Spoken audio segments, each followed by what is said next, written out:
Hello and welcome to Everything To Guppy, the Binding of Isaac podcast that talks about every trinket in the Binding of Isaac series of video games. My name is Gary Butterfield, and with me as always is the main competitor to Mad Dice, Will Hughes. Yeah, Gary, you did say cocks about it. I do cock about it. Yeah. Gary, what are Mad Dice? Well, Mad Magazine and Cracked Magazine. Oh, I thought it was going to be one of your fucking Mad Balls, man. No, the Babos? Yeah, the Babo invasion? Fucking Babos. Never forgive them shits. It's Trinket Sunday. Sunday, Monday, Trinket. days, Tuesday, Wednesday, Trinket. days, Thursday, Friday, Trinket. days. Oh, that's going to be hard to edit because you breathed for so long.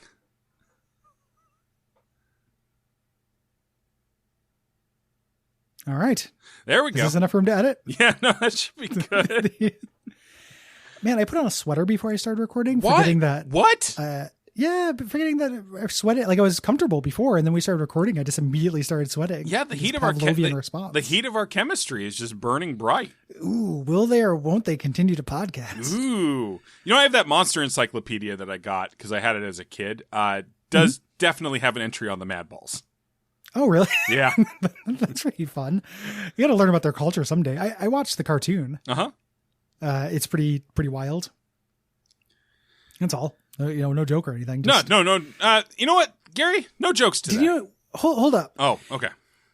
I'm remembering the Mad Ball cartoon now that I'm thinking about it. Uh-huh. It ends with them, they're slaves, and it begins with a revolt. I don't think I'm joking. Like, I would need to watch it again, but I'm pretty sure it begins with a Mad Ball uprising. Against who? Good question. Are they being controlled? Is it the Elithids?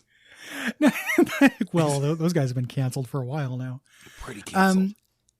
I don't know. I had to watch it again, and it was horrible. Are the Mad Balls a metaphor for the Githyanki? I think the Mad Balls are a metaphor for any downtrodden people. Okay. Throughout history. Throughout fiction, throughout all of it. What if it's like the Velvet Underground and everyone who watched that cartoon went on to launch a revolution on behalf of the oppressed? Transform into a Mad Ball? Oh. Or, yeah, that, Gary, that. It'd be horrible. Even though the one that's just an eye is super cool looking. Love that guy. Yeah. Gary, I have no knowledge of any of the stuff you're talking about. Are you trying to tell me that you have not read the TV Tropes entry on Mad Balls? I've never read the TV Tropes entry on Mad Balls. Well, you know what to do tonight, don't you? Christerbait? While reading the TV Tropes for Mad Balls. Oh, thank you. You're welcome. What do you think of this trinket? Cracked dice? Yeah. I probably wouldn't smelt it. No, I definitely wouldn't smelt it. Knowing what I feel like I never really internalized what it did. Yeah, I don't think I did either. Now knowing what it did, I would probably fish for D6s if I had it and then just drop it. And like, if I was playing early on or like the run was in danger, I could see doing some degenerate optimal play bullshit with this. Yeah. So what this does is, when you pick it up, you feel cursed, kinda. When Isaac takes damage, one of the following dice effects occurs. The D6, which is good. The D8 and the D12, which are bad. The D20, which can be okay. Imagine if this had the D20 or the D4 in it. That would be insane. That would be cool. Yeah. Every time you got hit. Well, you'd breakfast yourself so fucking quick. But it'd be. But if they patch breakfasting out. Yeah. But so like, I guess the use case here is if you're in a room with a bunch of pickups and they all suck, you can drop a bomb to re-roll them eventually. Yeah, 1 out of 4 chance to get a D6 in exchange for half a heart, which is not bad. Yeah. But yeah, I've never really used it. Yeah, me either. So Gary, what's your favorite dice game? Ooh, favorite dice game. Well, that's gonna be Too Many Bones. Ooh, I did enjoy. Every once in a while, I think someone drops out or they get bored of each other, and Gary's game group would invite me to come along for like Sunday brunch, and we did play Too Many Bones, and it was fun. I bought that game for myself for Christmas. Ooh, to play by myself. Nice, because it's basically a tactics game where you have to do all the math. Yeah, don't have time to play with myself. Duck. Don't have time to save. Was that World again? Is that who's it? St. John or whatever his name is? Oh my God! On the call. St. John on the call. Wait a second. I'm hearing that voice. One more line, please. John St. John. Paula. On the call. Paula. Guilty as charged. Did you not get on the bus? I tried to, but I didn't have exact fare. How is that even fair? It felt very unfair. I tried to tell them who I was. They hadn't heard of me. Guess not big NPR listeners. Or home movies viewers. Gary, our classic bit, dueling poundstones. Pound and poundstones. Well, I'm going to walk. That's Paula Poundstone's curse, is that everywhere she walks, a tuba player follows. Yeah. Well, at least I could get a date. Wait, with the tuba player? Yeah. I don't think that you would date a tuba player. If a tuba player followed you all around, do you think at some point you would end up in a romance of convenience? Gary, a tuba player does follow me all around. He's called William fucking Hughes. Have you gotten into a romance of convenience with him? Sometimes I Christerbait with him. Yeah. See, there we go. While playing a Sousa march. And wishing I was playing Dvorak instead. And thinking about playing the bass solo from Carry On My Wayward Son, which we played in pep band like 2 times, even though I begged for it all the time. And reading Ayn Rand. There we go. There we go. There we go. Who is John Galt? I don't know, Gary. Did you see that there's apparently like a big ass Ayn Rand reference in Snyder Cut? It's Snyder Cut week. It is Snyder Cut week. They finally released it. You know what's weird? Everybody's watching that shit. Like everybody on my Twitter timeline who won't stop making fun of superhero movies nonstop, basically. Yeah. Are all watching the Snyder Cut. And I'm like, this is so fucking weird. It's like over 4 hours. Because Gary, we all have a deep need for being part of a monoculture at this point. But there's the good monoculture and the bad monoculture. Why do you want to be a part of the bad monoculture? There's no good. What fucking good monoculture is there, Gary? Well, like I'm making a comparison between the Snyder movies and the Marvel movies. Oh, but one of which are significantly better. I guess, but there hasn't been a new Marvel movie in forever, so the monoculture moves on to the next thing. Falcon and the Winter Soldier is a television show, and also I don't know. People aren't gonna like the monoculture isn't gonna. Gary, I don't want to be like super cynical, but I can't see the monoculture embracing a show where one of the leads is black. I guess that's true.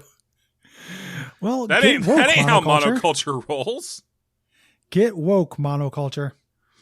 I have not watched the Snyder Cut because it is 4 hours. Jeremy watched it and got really high and ate 2 pizzas, and he was live texting me, and it was very funny. 2 pizzas alone? 2 pizzas over a weekend. Oh, okay, Gary, you made me very worried. Check this out. During the Snyder Cut, one part, the Flash, he's trying to mac on a girl, and he goes into super speed, and he grabs what Jeremy called a naked hot dog out of the air to put in his pocket for later. And that line alone almost made me want to watch it. Yeah. Because I'm like, that's what a weird move, Flash. You know? Does the woman get a little antagonistic so he choke slams her in a bar? I don't know what that's a reference to. Ezra Miller. Oh, really? You know what? You know what? Allegedly. Not an Ezra Miller guy, huh? Oh, wait. Cut that into last week's episode. Okay. Fuck. This is an old story. This is from like last year. Okay. Cut that into last year's episode. Allegedly. I did not know that about him. I just knew that in Snyder's vision of this, he grabs a naked hot dog out of the air to stick into his pocket to eat later. Yeah. Which I think is funny. Why do you keep calling it a naked hot dog? Is that what? Because that's what Jeremy called it. Okay. It's like Louisiana slang. It's like weird swamp slang. Can I get a real quick cut of Gambit saying naked hot dog? Naked hot dog. Paula, get the fuck out of here! Guilty as charged. I gotta go. Hey, tuba man, come follow me and kiss my hair on my way out.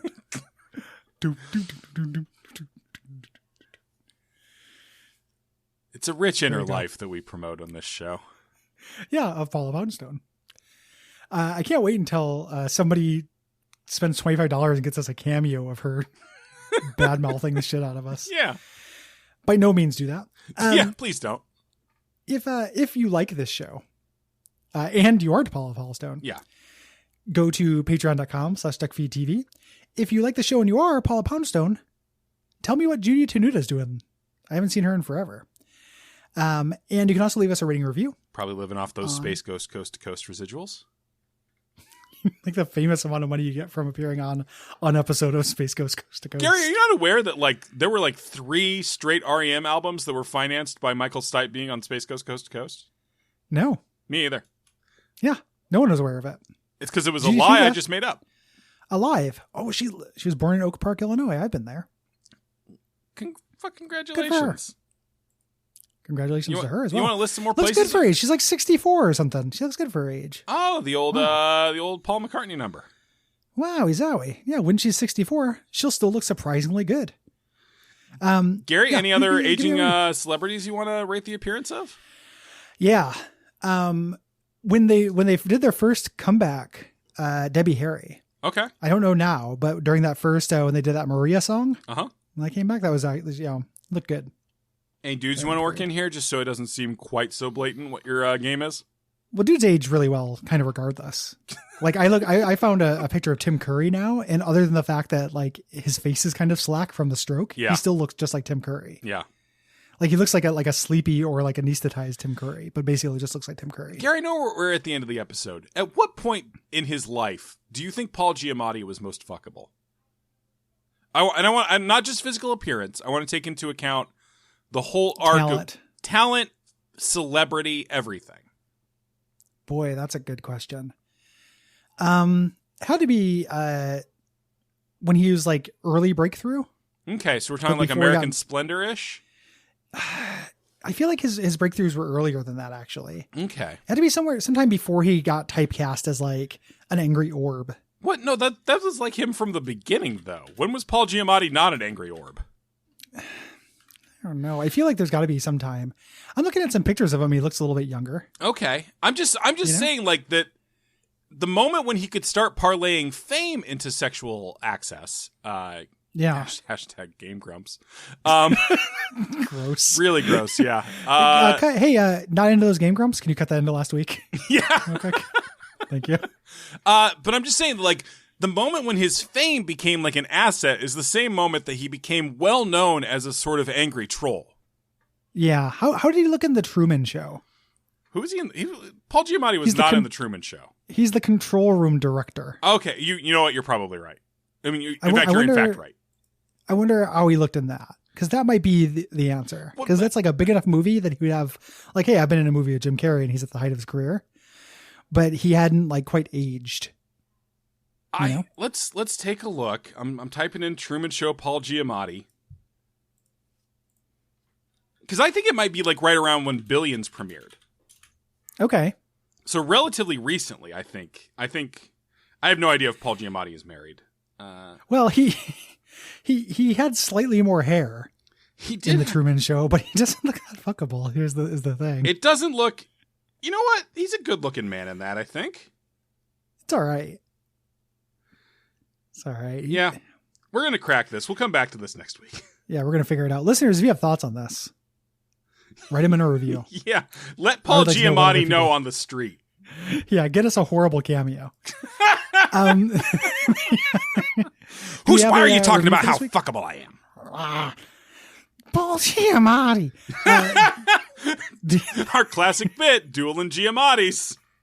Giamatti's. Duo Giamatti's. Do you have a review? Shit, did I not read it already? I guess I didn't. Unless this is all part of it, and if so, I'm incredibly Yeah, impressed. really good review. No, let me see. I do have reviews. Everything to Guppy. This is left on iTunes by Double Dexter 64. Thank you. This is my second review. I still don't know anything about the items in this game, and that's somehow the reason I keep listening. 10 out of 10. P.S. I don't know how they record this show sober, but with the right strain, they start to make some very good points. And that was a 5-star review. Nice. You had Paul Giamatti getting fuckable in the Billions time, which was 2016. I know I did, Gary. That's pretty I dark. stand by that assessment. Yeah, it's pretty late in his life. I know, but the society is scaled towards rich, white, powerful men as sex Yeah. symbols. Well, and like, you know, as we mentioned before, men age well. Yeah, I mean, he never had like the Steve Carell thing where he got like a silver beard and people are like, oh shit, I want to fuck Steve Carell. Yeah. Like Paul Giamatti has not had that moment yet. No, he might still. I mean, he's got to have like parts of his cheeks surgically removed and add to his dick or something though, because he's got a real like squirrel face. Gary, you're being real cruel to Paul Giamatti right now, and I won't stand for it. That's not how we do it in Appalachia. That's the old catchphrase.